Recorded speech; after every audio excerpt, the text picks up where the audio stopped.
حدیث مسند امام احمد بن حنبل میں بھی آئی ہے، ابو داود میں، نسائی میں، اور کثرت کے ساتھ یہ حدیث ان الفاظ میں آئی ہے کہ آقا علیہ السلام نے فرمایا ان العبد لیصلی الصلاۃ فلا یکتب له منها سدسها ولا عشرها، کہ ایک بندہ نماز پڑھتا ہے لیکن اس کے نامہ اعمال میں اس نماز کا چھٹا حصہ بھی نہیں لکھا جاتا، یا فرمایا کہ 10واں حصہ بھی نہیں لکھا جاتا اس نماز کا، اس کے نامہ اعمال میں نماز کا چھٹا حصے کا اجر بھی نہیں ملتا، 10واں حصہ ایک جز اتنا بھی نہیں لکھا جاتا کہ اتنے 10واں حصہ نماز پڑھی۔ اور حدیث کے الفاظ یہ بھی ہیں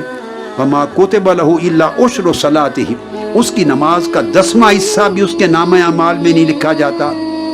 یا کسی کے نامہ اعمال میں 9واں حصہ بھی نہیں لکھا جاتا، کسی کے نامہ اعمال میں نماز کا 8واں حصہ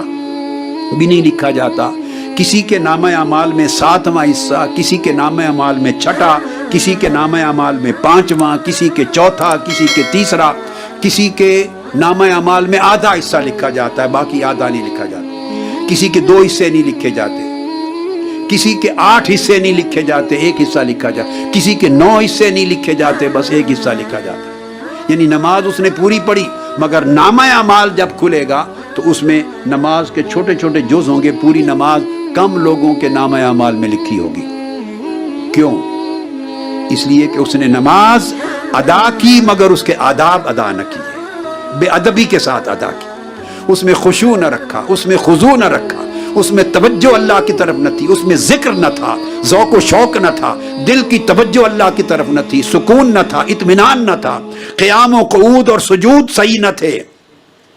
غفلت سے دل کو پاک نہ کیا تھا،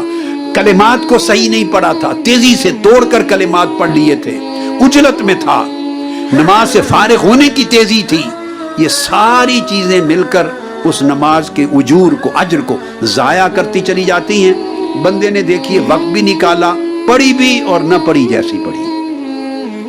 یہ نماز کے آداب ہیں۔ کوشش کریں کہ آپ ان لوگوں میں بنے کہ آپ کی پوری نماز آپ کے نامہ اعمال میں لکھی جائے، اگر 10 حصے ہیں تو 10 کے 10 حصے لکھے جائیں۔